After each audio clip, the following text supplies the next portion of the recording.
This is Business AM, but most certainly Metropole Television. My name is Simba Elijah Charles Kiage. Let's close the year in what has been a COVID-19 stricken economy.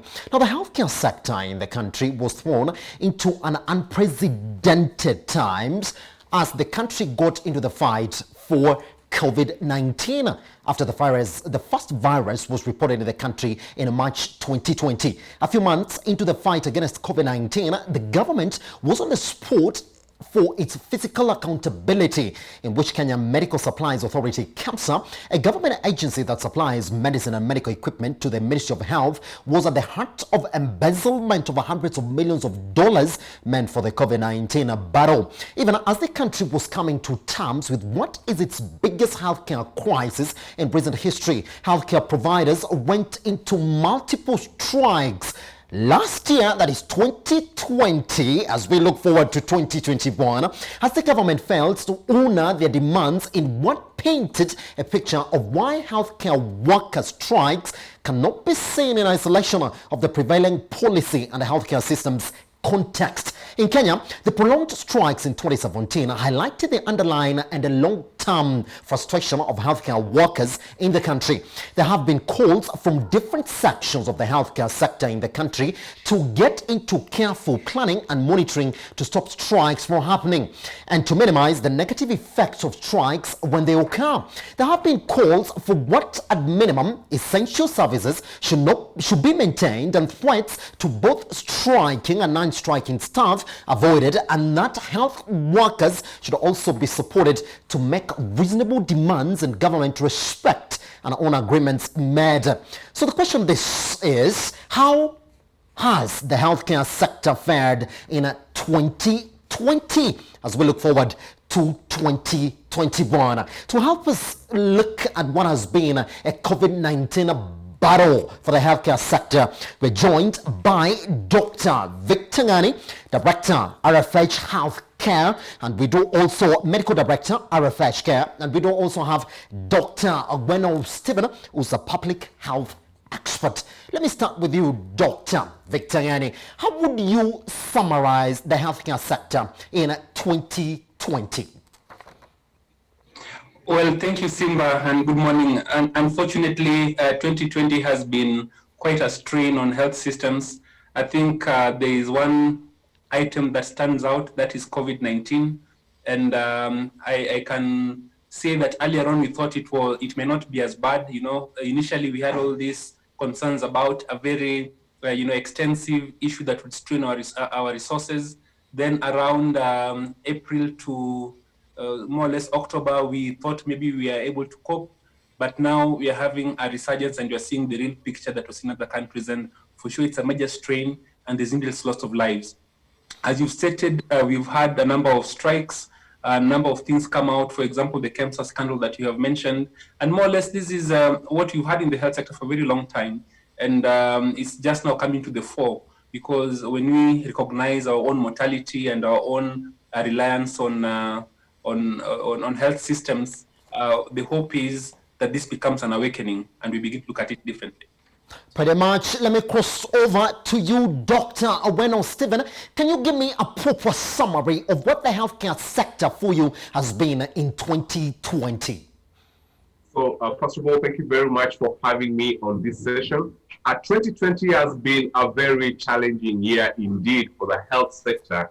And well, primarily because of the COVID-19, which really brought a strain in the health systems. And especially when you look at it from the public health angle, you see that a lot of focus on preventive health Kenya has tried to really put a lot of emphasis on that. But also the fact that, COVID-19 came up unexpectedly, and the fact that our response, despite the fact that it was a bit fast, it was not very fast, then we have been able to see a rise in sort of a strain in the health system, whereby the health professionals are doing a lot more tasks than they normally did. There is even a shortage of healthcare professionals in the moment, and especially a shortage of community health workers and sort of public health experts moving into the field and doing these preventive messages. And so we see 2020 as a year that has really brought about it has sort of rekindled the interest in public health and sort of shown us that there's still a very big gap as it concerns, focusing on the community health system, strengthening primary health care, and also strengthening, the public health system to ensure that it is ready for emergencies such as the COVID-19. Thank you.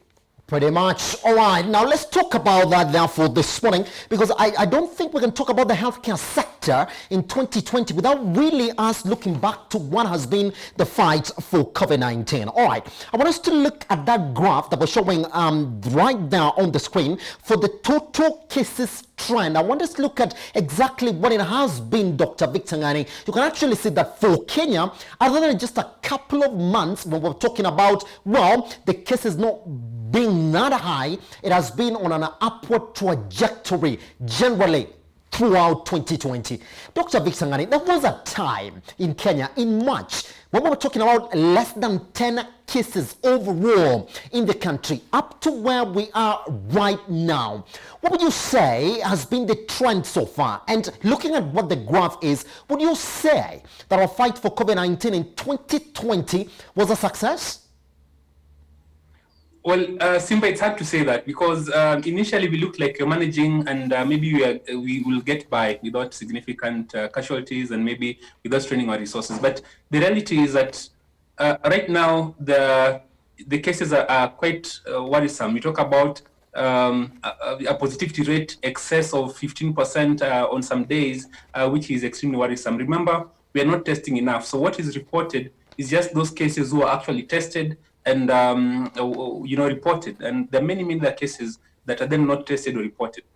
And also our testing isn't entirely broad-based, so there are lots of people in the community who have SARS-CoV-2 or COVID-19 disease, but they do not realize that because their symptoms are either mild or severe. But then there's a really big chunk of people as well who are not making it. Now, you asked me earlier how 2020 was. Now, whether it's been a challenge, yes, but we'll tell whether it's a success or a failure depending on whether we learn our lessons or not. Yes. And in general, that's the difficulty. If we don't realize the place of healthcare in society, despite COVID-19, then not only was it a challenge, but it was also a disaster.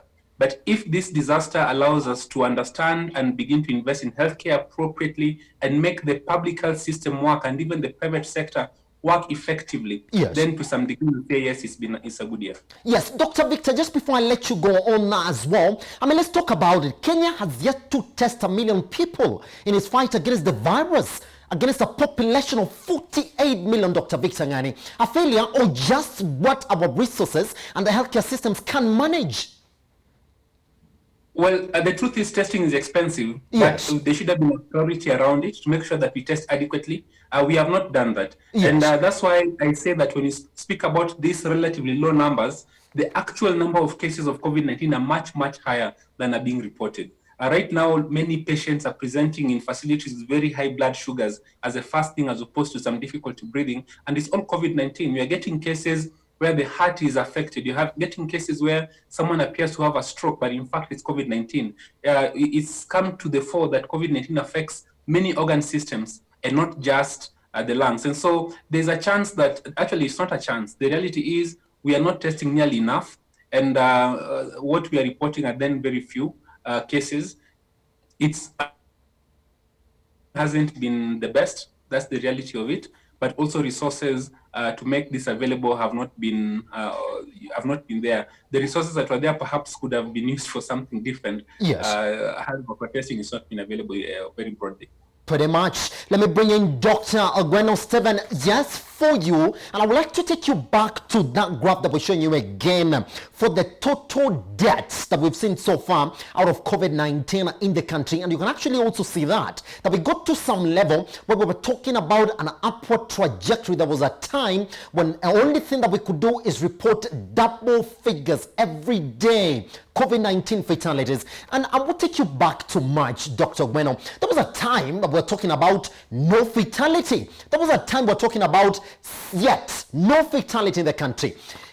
When you look at that data, would you say that yes, at some point we lost the fight against COVID-19, or whether we liked it or not, at one point we had to start talking about fatalities in the country? Mm-hmm. So again, a very interesting question. You remember back in March when COVID-19 was just beginning to seep into the country. Yes. You remember there was a lot of sort of a lot of unpreparedness that came with it.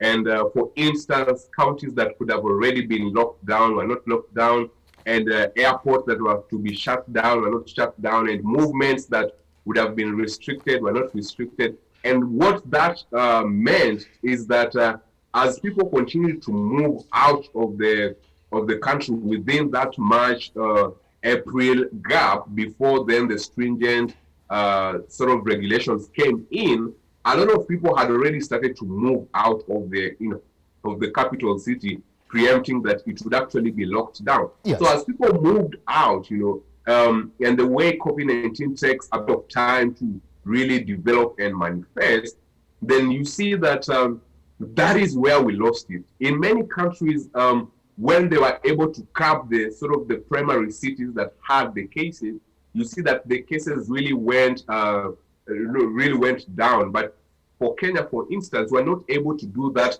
in good time, and that meant that now people kept moving out of the danger zones and taking this virus with them, to outside places, and this is what has contributed to the spread of the virus now in these other areas of the country. And we see in the graph as around June, July, then the graph starts exploding, which means the first cases begin manifesting. And this was primarily because we would also be able to see that during that period, outside Nairobi, cases were becoming more and more, and as opposed to April and March. And what that also showed is that the more people kept moving, our business kept happening, and the more interaction kept happening, that meant that the spread could not be able to be curbed appropriately. The other contributing part why then the graph would increase is that first it went up and then it showed signs of coming down, and that is when we said we are past the first wave. That is when we said we are past the first wave. But what happened after that is, because our primary healthcare systems are not, despite the fact that we might have been able to get these numbers, you are not able to sustain their care in our hospitals.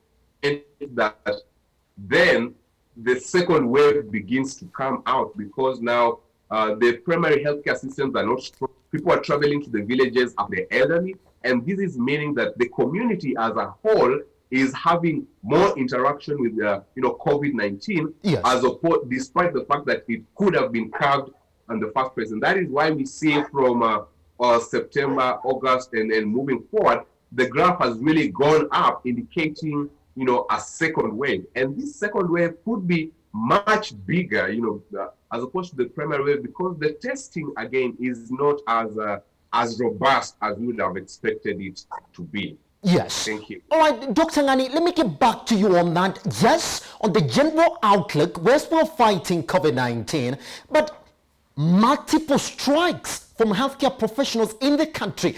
Yes, even as we speak now, there's a strike going on as we speak today, Dr. Victor Ngani. Would you say that that's the government's failure, therefore, to prioritize one of those sectors that was supposed to be the strongest during the entire year when COVID-19 was being fought in the country?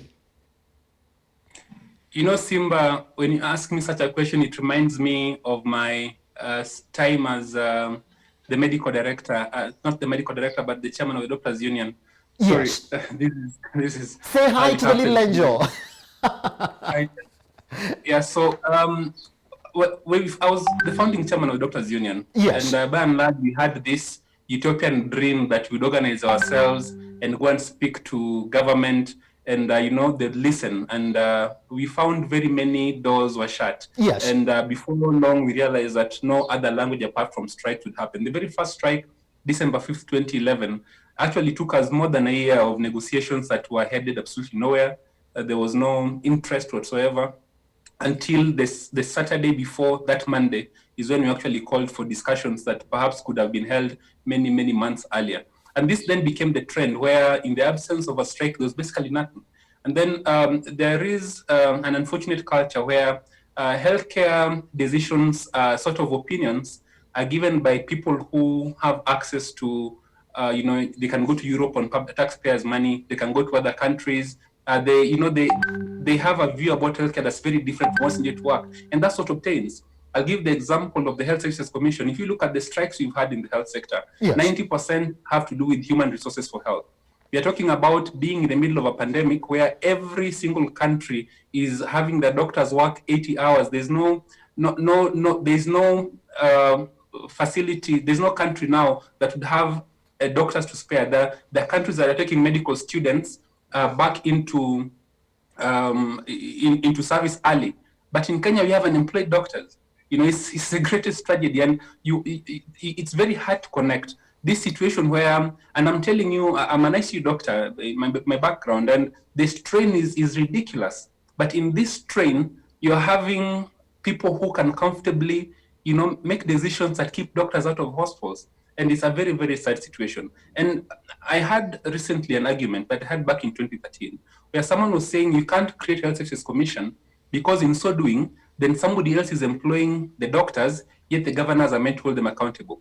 And that kind of thinking is completely unacceptable. It's really, there's some things people should think about before they actually prefer them. That was the argument I had as chairman in 2013, same argument I'm hearing now being proffered against the SS Commission, yet we have seen from experience, the last 7 years, there have been strike after strike after strike in county after county.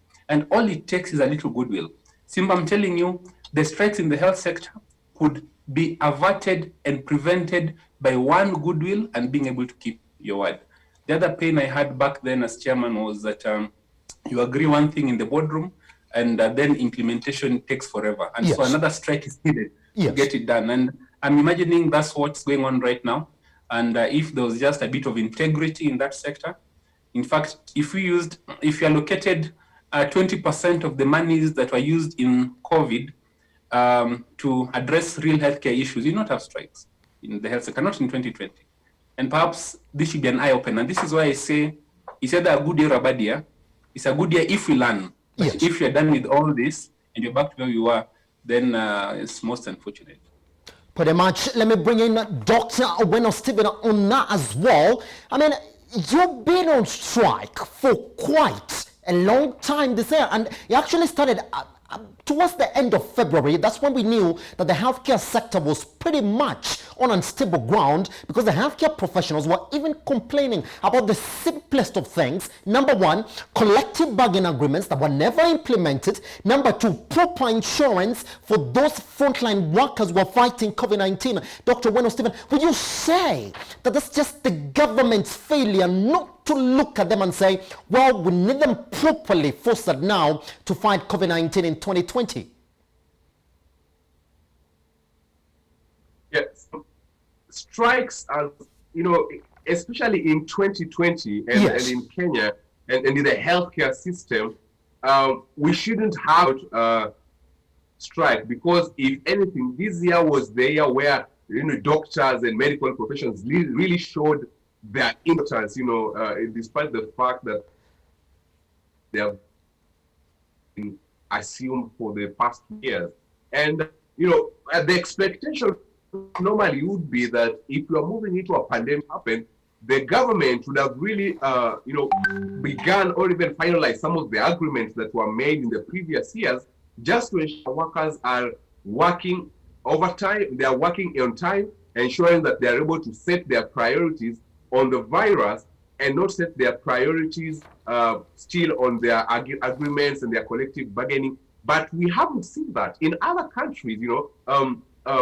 Medical students who have just recently graduated are being drafted immediately. Other countries are taking in doctors from Kenya, doctors from Africa. They are flying them to their countries to help them, bolster their healthcare system. Yet in our country, we are seeing a scenario where those who've been there continue being there in this system, holding on and ensuring even the young people are not moving into this system. Then it's a very shocking scenario that it is 2020, we have a pandemic, and the simple agreements, that were there, that have been discussed for a very long time, through strikes, through meetings, and seeing a lot of people, die because of these strikes, have not been, finalized. The government has not sort of, put their step in to act. And in 2020, for instance, there has been a lot of money that was pushed into healthcare, from the government in itself, from the donors, and the expectation would be that some of these agreements would have, been agreed on. And to see that, strikes are still happening, doctors are striking in the middle of a pandemic, that is like one of the worst case scenarios that we have been seeing with this virus. And this is even contributing to the fact that, we are continuing to see rising cases in the COVID-19. So I really, was, continue to be shocked in our healthcare system. And I'm sure Dr. Victor here is experiencing the same challenge. Having been a chair actually in the past, is that people are still complaining. People in the healthcare field, agreements that we made years ago are still not being agreed on today. Some remunerations are still not being made today. And this is what is forcing, doctors to go back to strike. And doctors are good people. We don't want to go to strike. We don't want to go that way because our priority really is life. And when you see that doctors have resorted to strike, then you can really tell that this is their last option to be had, and sort of to be seen. And it's a very sad scenario, but currently that is the scenario we have to deal with. Yes. All right, Dr. Ngani, just before we go on a short break here at Metropole's Business I want to ask you, you have a new man in that bigger office, the health CS, Mutahi Kagwe. Would you rate him? Because that's another talking point, especially when we're talking about the performance of the health sector. Is it done enough to maybe turn around that sector? Well, I may not be in a place to judge yes. The CS because I have not had a chance to interact very much with him. Yes. But by and large, I do recognize the goodwill that has been shared. The details of it are murky, and I wouldn't want to comment in that. But goodwill goes a long way in terms of trying to, the intention. Let me not say goodwill, let me talk about intention. But then also it's important that in that position, when you come into a sector like this, to be very clear about the kinds of voices that would guide or you'd listen to, because if the net result would be a working health sector, that's how you measure success. But if in the process, then it's more of the same, issues that have been there 6-7 years in the past, then that is actually that would be the measure of failure. So again, the CS still has some time, it's still fairly new to set a new trajectory. I think the idea is if you can improve public health sector service provision, yes, and at the same time have healthcare workers develop in a way that it makes sense and reduce the strikes almost to zero, it will be a great thing. That said, still, on our part as doctors, there's something for us to think about. Yes, there are all these things that are happening, but in the middle of this pandemic, at the end of the day, I've not seen anything like this, I'll tell you for sure. For 14 years I've been a doctor. I've not seen anything like this, and maybe we want to think about the impact, around the common humanity around this time. So there are many, sides to this particular issue that have to be addressed. It comes down to the CS actually, to make sure that the healthcare workers can stay in hospitals and serve the people. It requires goodwill from both sides, but the grievances ought to be addressed, and a sustainable process going forward has to be put in place. Pretty much, Dr. Ogweno Stephen, in just a minute, even as we talk about the goodwill that Dr. Ngani Victor is talking about this morning, but that man has seen one of the biggest scandals in the health sector so far, the cancer scandal. You like to think that a new man who's coming into that office would have a know-how, would say, well, I'm changing things. And the biggest challenge for him was to fight COVID-19. Would you say that for him in some way, that, well, the cancer scandal sort of paints a wrong color to his goodwill, which Dr. Vitangani will say that that's the only place that you would judge him from? Yeah, so that's a very interesting question. And in 1 minute, just to summarize that is, the CS now is very new in the office. And yes. If you know the healthcare, how the healthcare system works, it's a lot of moving parts moving together. And as a result, to sort of really go straight into the yes and no's of it.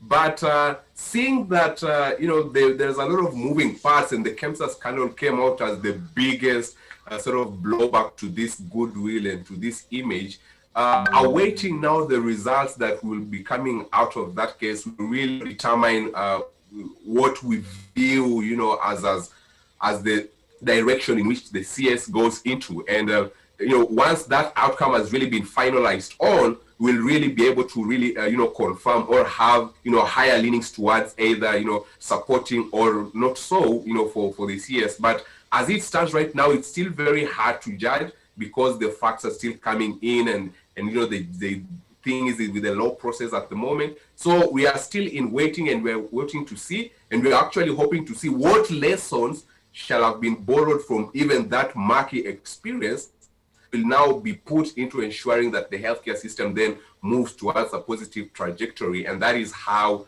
we'll be able to judge, the big man, our CS, at the moment. Pretty much, gentlemen, we take a short break here on Business AM. But once we come back, we are starting 2021 with now the information that, yes, COVID-19 vaccines is a possibility. So the question is going to be, how should we celebrate or think about news as a third world country? Should we continue to stick to what our nation is telling us? Well, sanitize, put on your mask. Or should we say, the vaccines are coming, let's relax and wait for them once we come back here on Business AM.